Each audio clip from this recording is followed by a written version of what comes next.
In this video, I'm going to show you how to force offline mode on Clockify. So if you want to force offline mode on Clockify, this guide will walk you through the exact steps. Now first, open Clockify app on your device. Once you're inside the app, look for the menu icon.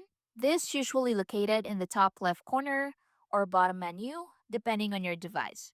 Tap on the menu, then go to Settings.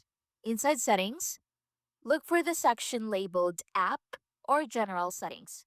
Now find the option called Force Offline Mode. So tap on the toggle to turn it on.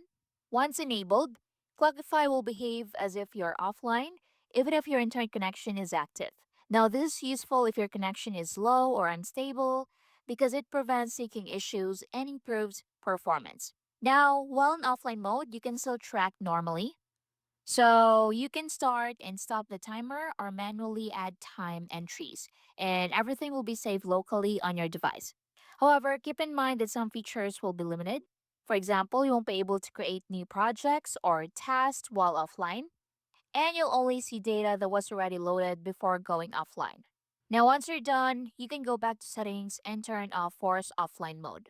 After turning it off, Clockify will automatically sync all your time entries to your account. Now, one important tip, make sure everything is synced before logging out of the app because unsynced data can be lost. And that's it. That's how you force offline mode on Clockify. Thanks for watching.